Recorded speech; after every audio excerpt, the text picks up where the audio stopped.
تدبر قرآن امین احسن اصلاحی سورہ توبہ آیات 100 تا 112 اعوذ باللہ من الشیطان الرجیم والذین اتخذوا مسجدا ضرارا وکفرا وتفریقا بین المؤمنین وارصادا لمن حارب اللہ ورسولہ من قبل ولیحلفن ان اردنا الا الحسنى واللہ یشہد انہم لکاذبون لا تقم فیہ ابدا لمسجد اسس علی التقوی من اول یوم احق ان تقوم فیہ رجال یحبون ان یتطہروا واللہ یحب المطہرین۔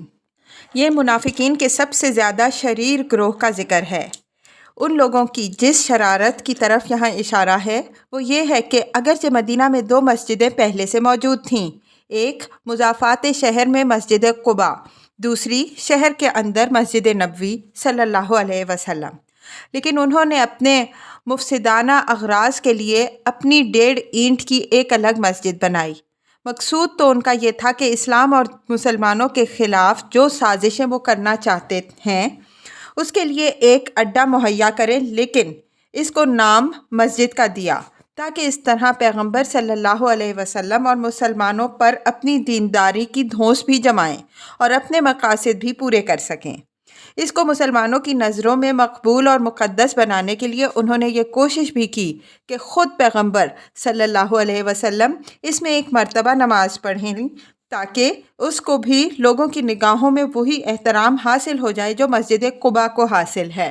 لیکن نبی صلی اللہ علیہ وسلم نے ان کے اغراض سے مشؤومہ بھانپ کر پہلے ہی تو ان کو ٹال دیا، پھر جب ان کے بارے میں یہ آیتیں نازل ہو گئیں تو اس میں نماز پڑھنا تو الگ رہا، آپ صلی اللہ علیہ وسلم نے تبوک سے واپسی پر اس کو بھی گرا دیا۔ اس نام نہاد مسجد کی تعمیر جن اغراض فاسدہ کے لیے ہوئی تھی، قرآن نے ان پر سے پردہ اٹھایا ہے۔ اس کی پہلی غرض یہ بتائی ہے کہ یہ ضرار کے لیے بنائی گئی ہے، یعنی اسلام اور مسلمانوں کو نقصان پہنچانے کے لیے۔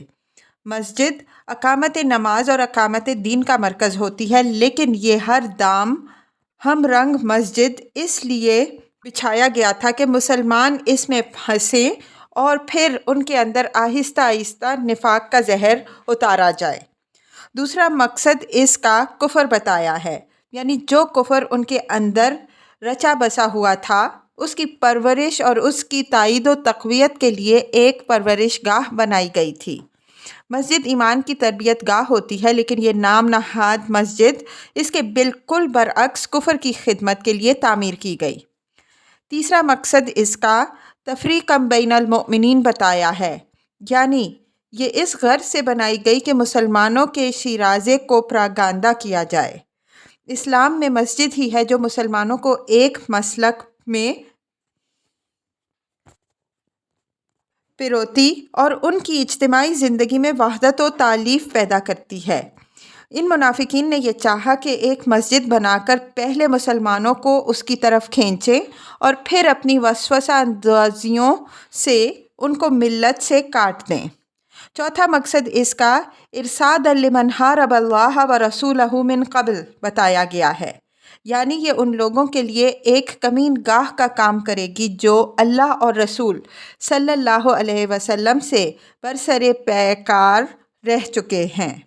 ان منافقین کے متعلق یہ بات پیچھے واضح ہو چکی ہے کہ ان کی تمام ہمدردیاں اسلام سے برسر پیکار طاقتوں کے لیے تھیں۔ یہ رات دن انہی کی کامیابی کے متمنی اور مسلمانوں کے اندر انہی کے ایجنٹ کی حیثیت سے کام کرتے تھے۔ اس مرحلے میں آ کر انہوں نے یہ سوچا کہ مسجد کے نام سے اپنا ایک اڈا بھی بنا لیں تاکہ ان کی معاندانہ سرگرمیوں پر پردہ بھی پڑ رہے اور اس پردے میں وہ مسلمانوں کے عین مستقر میں اسلام کے دشمنوں کے لیے ایک کمین گاہ بھی فراہم کر دیں۔ وَلَيَحْلِفُنَّ إِنْ أَرَدْنَا إِلَّا الْحُسْنَى وَاللَّهُ يَشْهَدُ إِنَّهُمْ لَكَاذِبُونَ، یعنی اس نام نہاد مسجد کی تعمیر سے مقاصد تو وہ پیش نظر ہیں جو مذکور ہوئے، لیکن یہ منافقین تمہیں قسمیں کھا کھا کے اطمینان دلانے کی کوشش کریں گے کہ یہ کام انہوں نے محض اسلام اور مسلمانوں کی بہبود پیش نظر رکھ کر کیا ہے کہ عبادت کے لیے ایک مسجد کا اضافہ ہو جائے۔ اللہ کے ذکر اور اس کی بندگی کا ایک ایسا گھر تعمیر ہو جائے جو مسلمان اندھیری راتوں یا سردی اور بارش میں مسجد قباء کے دوری کے سبب سے جماعت کی حاضری سے محروم رہ جاتے ہیں، ثواب جماعت سے محروم نہ رہیں۔ فرمایا کہ یہ قسمیں کھا کھا کر تمہیں یقین دلائیں گے، لیکن اللہ بھی قسم کھاتا ہے کہ یہ منافق بالکل جھوٹے ہیں۔ ہم دوسرے مقام میں یہ واضح کر چکے ہیں کہ واللہ یشہد کے الفاظ قسم کے مفہوم میں آتے ہیں۔ اس آیت سے متعلق ایک شبہ بھی ہے کہ اس میں خبر مذکور نہیں ہے۔ مفسرین نے عام طور پر تعویل یوں کی ہے کہ اوپر جن منافقین کا ذکر ہوا ہے انہی منافقین کے زمرے میں یہ لوگ بھی ہیں جنہوں نے مسجد ضرار بنائی، لیکن اس بات سے صرف حرف عطف کی توجیہ سامنے آتی ہے، خبر کا مسئلہ اس سے حل نہیں ہوتا۔ میرے نزدیک یہاں خبر محذوف ہے۔ عربی زبان میں بعض اوقات شدت غضب کے مواقع میں خبر محذوف ہو جاتی ہے، گویا متکلم کی شدت لہجہ خود خبر کی قائم مقام بن جاتی ہے۔ اس کی نہایت عمدہ مثالیں انشاءاللہ آخری گروپ کی صورتوں کی تفسیر میں آئیں گی۔ لا تقم فیہ ابدا الی الآیہ۔ منافقین نے یہ فتنہ کھڑا کرنے کو تو کھڑا کر لیا، لیکن اس کی کامیابی کا انحصار اس امر پر تھا کہ اس کے افتتاح کے لیے وہ نبی صلی اللہ علیہ وسلم کو لانے میں کامیاب ہو جاتے، لیکن اس کوشش میں جیسا کہ ہم نے اوپر اشارہ کیا وہ کامیاب نہ ہو سکے۔ پہلے تو حضور صلی اللہ علیہ وسلم نے ان کی بات ٹال دی، بعد میں سفر تبوک کے دوران ہی میں یہ آیتیں اتریں جن سے ان کی سازش بے نقاب ہو گئی اور آپ صلی اللہ علیہ وسلم کو اس نام نہاد مسجد میں نماز تو درکنار کھڑے ہونے سے بھی روک دیا گیا، اگرچہ شدت لہجہ کا رخ حضور صلی اللہ علیہ وسلم کی طرف نہیں بلکہ بالواسطہ منافقین کی طرف ہے۔ لمسجد اسس علی التقویٰ سے مراد قرینہ دلیل ہے کہ مسجد قباء ہے، اس لیے کہ مسجد ضرار اسی کے توڑ پر بنائی گئی تھی۔ منافقین نے تو اس کا توڑ کرنا چاہا، لیکن اللہ تعالیٰ نے اس کی اس تعریف سے اس کو اور اس کے نمازیوں کو زندہ و جاوید بنا دیا۔ فرمایا کہ وہ مسجد جس کی بنیاد روز اول سے تقویٰ پر رکھی گئی ہے تمہارے قیام اصلی کی حقدار ہے، نہ کہ وہ مسجد جس کی بنیاد ضرار، کفر، تفریق ملت اور سازش پر رکھی گئی ہے۔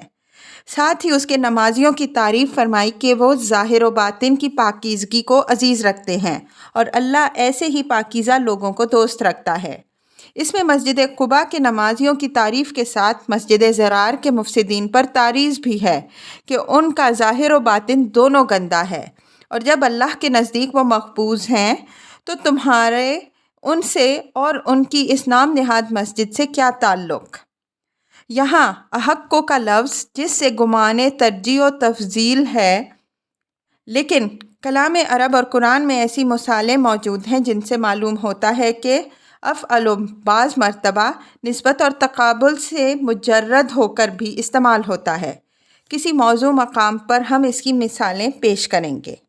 اس آیت سے یہ حقیقت بھی واضح ہو گئی کہ مسجد کی بنیاد دراصل زمین پر نہیں بلکہ بانیوں کے دلوں پر قائم ہوتی ہے۔ اگر بانیوں کے دلوں میں تقویٰ ہو اور وہ اس تقویٰ پر مسجد کی بنیاد رکھیں تب تو وہ مسجد ہے۔ اگر دلوں میں شر و فساد ہو تو مسجد نہیں بلکہ بت خانہ ہے جو اپنے بانیوں اور پجاریوں سمیت، جیسا کہ آگے کی آیت سے واضح ہوگا، ایک دن جہنم میں جا گرے گا۔ افمن اسس بنیانہ علی التقویٰ من اللہ ورضوان خیر ام من اسس بنیانہ علی شفا جرف ہار فانہار بہ فی نار جہنم واللہ لا یہدی القوم الظالمین۔ شفا کسی چیز کے کنارے اور اس کی دھار کو کہتے ہیں۔ جرف ندیوں، نالوں اور وادیوں میں دیکھا ہوگا کہ بعض اوقات پانی کا زور کسی کنارے کے نیچے سے مٹی بہا لے جاتا ہے اور چھجے کی طرح صرف کنارہ لٹکا رہ جاتا ہے۔ اس طرح کی کھوکھلی اور بے ثبات کگر کو عربی میں جرف کہتے ہیں۔ ہارن، ہارا یہورو ہورن سے ہے۔ ہار البناء کے معنی عمارت پھٹ کر مائل بسقوط ہے، فائل حائر بھی آتا ہے اور قلب ہو کر حارن بھی آتا ہے، جس طرح شائق صلاح اور شاکی صلاح دونوں آتا ہے۔ یہ تمثیل بیان ہوئی ہے ان لوگوں کی جو اپنے عمل کی بنیاد تقویٰ اور رضائے الہی کے بجائے کسی غرض فاسد پر رکھتے ہیں۔ فرمایا کہ ان کی مثال ایسی ہے کہ ایک شخص اپنی عمارت ایک کھوکھلی گرتی ہوئی کگر پر بنائے جو بالآخر اس کے سمیت جہنم میں جا گرے۔ ثبات و قرار اور اخروی فوز و فلاح صرف اسی عمل کے حصے میں ہے جو اللہ کی خوشنودی کے لیے اللہ کے احکام کے مطابق کیا جائے۔ واللہ لا یہدی القوم الظالمین، ہدایت یہاں غایت و مقصود کی ہدایت کے معنی میں ہے، یعنی اپنی جانوں پر اس طرح ظلم کرنے والوں کو اللہ تعالیٰ بامراد و فائز المرائم نہیں کرے گا، یہ نامراد ہی رہیں گے۔ لا یزال بنیانہم الذی بنوا ریبۃ فی قلوبہم الا ان تقطع قلوبہم واللہ علیم حکیم، یعنی یہ نام نہاد مسجد بنا کر ان منافقین نے اپنے اندر نفاق کی جڑ اتنی مستحکم کر دی ہے کہ اب یہ ان کے دلوں کے ساتھ ہے۔ ان کا نفاق اس طرح ایک ایک رگ میں جڑ جما چکا ہے کہ اب اس کو اکھاڑنا دلوں کے پاش پاش ہوئے بغیر ممکن نہیں۔ جس طرح ہم اپنے محاورے میں کہتے ہیں کہ یہ داغ تو اب کپڑے کے ساتھ ہی جائے گا، اسی طرح الا ان تقطع قلوبہم تعلیق بالمحال کا ایک خوبصورت پیرایائی بیان ہے۔ اس سے معلوم ہوا کہ اعمال کے اثرات و نتائج میں بڑا فرق ہوتا ہے۔ یوں تو نفاق کا ہر عمل اپنے اندر زہریلے اثرات رکھتا ہے، لیکن مسجد زرار جیسا فتنہ کھڑا کر دینا ایک ایسا عمل ہے جس کے نتائج و اثرات سے جان چھڑانے کا کوئی امکان ہی باقی نہیں رہتا، یہ رگ و پے میں جاری و ساری ہو جاتا ہے۔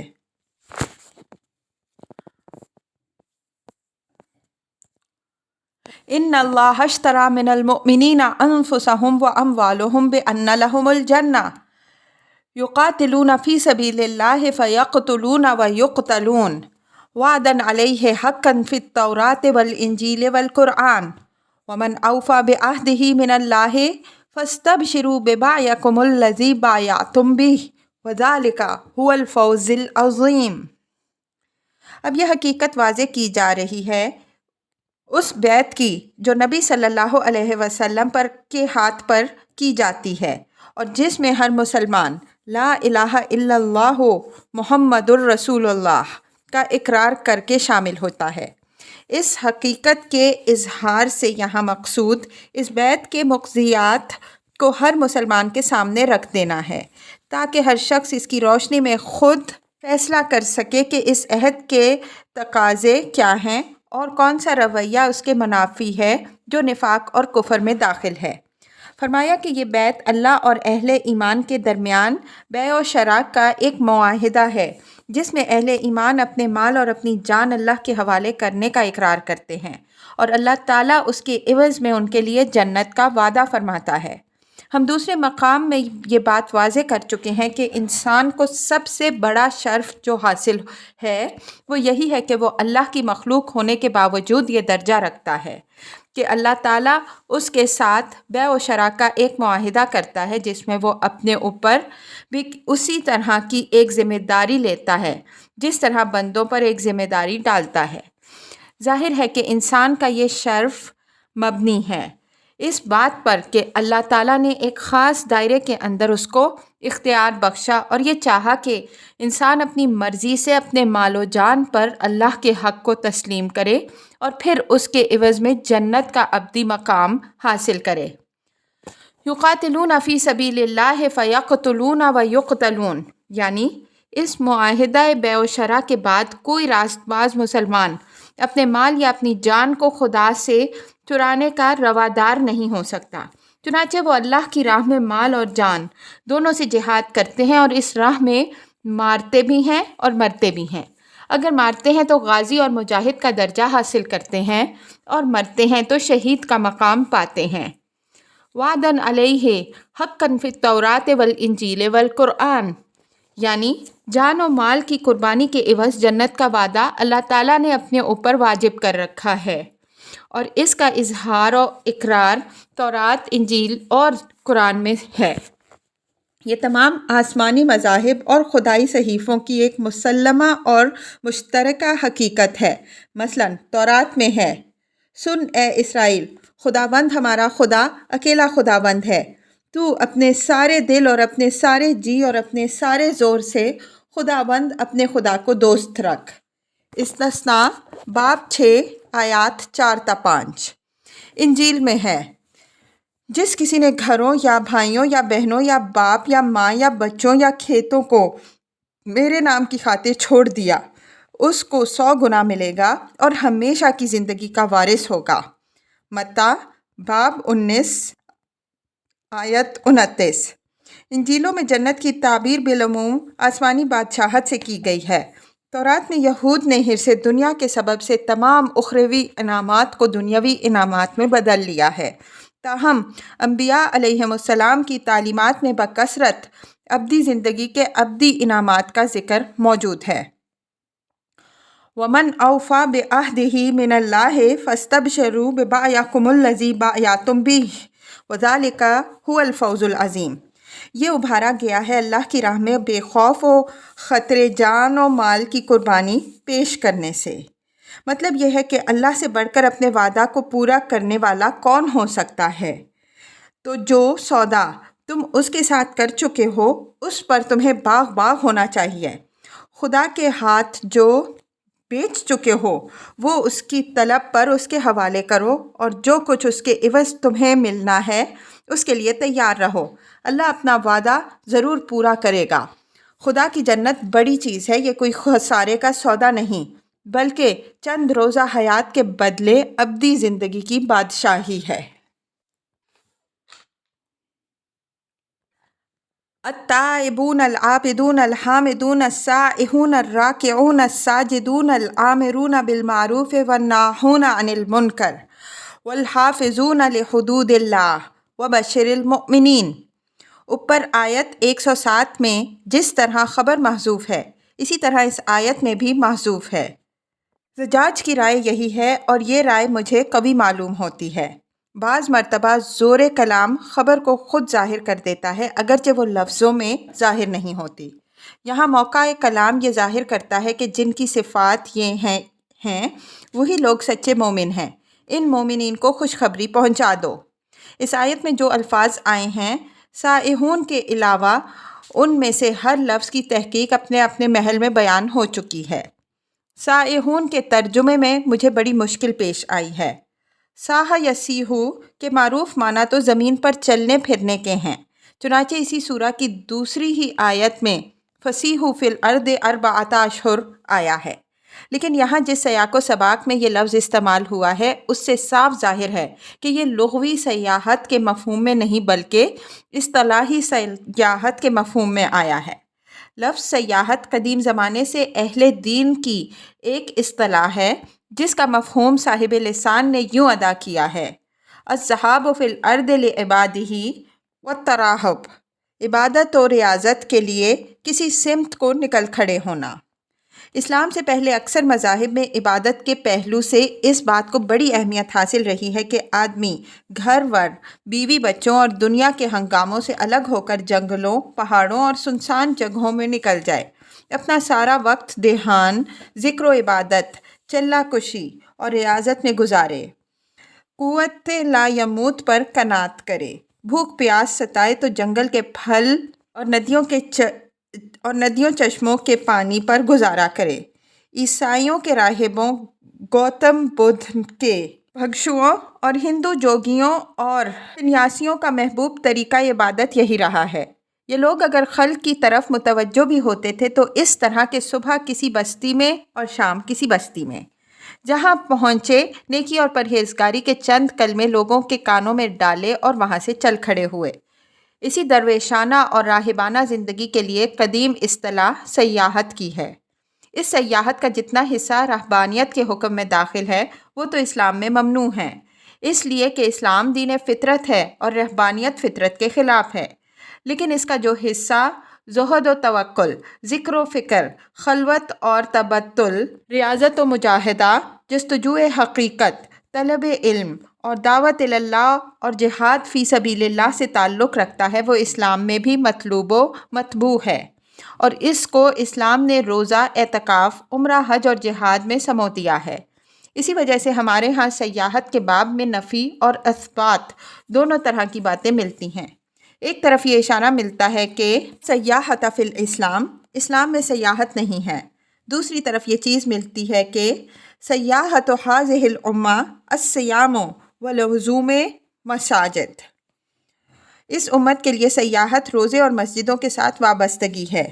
ابو داؤد میں روایت ہے کہ ایک شخص نے نبی صلی اللہ علیہ وسلم سے سیاحت اختیار کرنے کی اجازت مانگی۔ آپ صلی اللہ علیہ وسلم نے فرمایا، سیاحت امتی الجہاد فی سبیل اللہ، میری امت کی سیاحت اللہ کی راہ میں جہاد کے لیے نکلنا ہے۔ اس سے معلوم ہوا کہ سیاحت کا جو حصہ رہبانیت کی تعریف میں آتا ہے وہ تو اسلام نے اپنے نصاب سے خارج کر دیا، لیکن اصل مقصد سیاحت اسلام میں بھی باقی ہے، اور روزہ، اعتکاف، ہجرت، جہاد، دعوت و تبلیغ اور طلب علم اور حصول و تربیت کے لیے سفر، یہ سب چیزیں اس کے مفہوم میں داخل ہیں۔ یہ سیاحت جس طرح مردوں کے لیے ہے، اسی طرح جیسا کہ سورہ تحریم کے لیے لفظ سائحات سے واضح ہے، عورتوں کے لیے بھی۔ البتہ عورتیں ان چیزوں سے مستثنیٰ رہیں گی جن سے شریعت نے ان کو مستثنیٰ رکھا ہے، مثلاً قتال وغیرہ۔ عام طور پر ہمارے مترجموں نے اس کا ترجمہ روزہ رکھنے والے یا راہ خدا میں پھرنے والے یا بے تعلق رہنے والے کیا ہے، لیکن ان ترجموں سے سیاحت کا صرف ایک سامنے آتا ہے، درحالانکہ اس کے متعدد پہلو ہیں۔ میں نے ریاض کرنے والے ترجمہ کیا ہے، اگرچہ میں اس پر پوری طرح مطمئن تو نہیں ہوں، لیکن میرے نزدیک یہ ترجمہ نسبتاً لفظ کی روح سے قریب تر اور اس کے کل نہیں تو اکثر اطراف کا جامع ہے۔ والعلم عند اللہ، اوپر والی آیت نے بیت ایمان و اسلام کی حقیقت واضح فرمائی تھی۔ اس آیت میں اہل ایمان کا اصلی کردار پیش کیا جا رہا ہے، اور مقصود اس سے منافقین کے سامنے ایک آئینہ رکھ دینا ہے تاکہ وہ چاہیں تو اس آئینے کو سامنے رکھ کر اپنے آپ کو سنوار سکیں۔ لیکن اہل ایمان کے کردار کے جو اجزاء بیان ہوئے ہیں ان میں سے پہلے توبہ کا ذکر ہے۔ توبہ کے معنی رجوع اللہ کے ہیں۔ خدا کی بندگی اور اطاعت کی راہ میں بندے کا پہلا قدم یہی ہے کہ وہ شیطانی راہوں میں ہرزہ گردی چھوڑ کر اپنے رب کی طرف لوٹتا ہے اور اس کی صراط مستقیم پر چلنے کا عزم کرتا ہے۔ پھر یہی توبہ ہے جو ہر گام پر اس کو سنبھالتی ہے۔ جب کبھی اس کا کوئی قدم راہ سے بے راہ ہو جاتا ہے تو یہ توبہ اس کی دستگیری کرتی اور اس کو راہ پر لگاتی ہے۔ توبہ کے بعد عبادت کا ذکر ہے۔ یہ خدا کے سب سے بڑے حق کا حوالہ ہے۔ جو بندہ خدا کی طرف رجوع کرتا ہے، اس پر خدا کا اولین حق اس کی عبادت کا عائد ہوتا ہے، اور چونکہ خدا کے سوا کوئی اور اس حق میں ساجی نہیں ہے، اس وجہ سے اس کا بلا شرکت غیر ہونا اس کی صفت لازمی ہے، اور ساتھ ہی اطاعت بھی چونکہ اس کا بدیہی تقاضا ہے، اس وجہ سے وہ بھی اس کا جزو لا ینفک ہے۔ عبادت کے ساتھ حمد کا ذکر جو تمام عبادات کی روح ہے، اس لیے کہ نماز اور زکوٰۃ وغیرہ جیسا کہ اپنے مقام پر واضح ہو چکا ہے، سب خدا کی شکر گزاری اور اس کی نعمتوں کے اعتراف کے مظاہر ہیں۔ اگر بندے کے اندر شکر گزاری اور اعتراف نعمت کا جذبہ بطور ایک صفت کے راسخ نہ ہو تو نہ تو وہ عبادت کا حق ادا کرنے پر آمادہ ہی ہوتا ہے اور نہ اس کی عبادت کے اندر کوئی روح ہی پیدا ہوتی ہے۔ اس کے بعد سیاحت کا ذکر ہے۔ اس کی وضاحت ہم اوپر کر چکے ہیں۔ یہ ان تمام سرگرمیوں، مشقتوں اور ریاضتوں کی ایک جامع تعبیر ہے جو آدمی اپنے ظاہر و باطن کی تربیت و اصلاح، دین کو سمجھنے اور سمجھانے، اس کو پھیلانے اور بڑھانے کے لیے والہانہ اور سرفروشانہ اختیار کرتا ہے، اور جن کی راہ میں اپنی زندگی کی لذتیں، راحتیں، امنگیں اور خوشیاں بے دریغ قربان کرتا ہے۔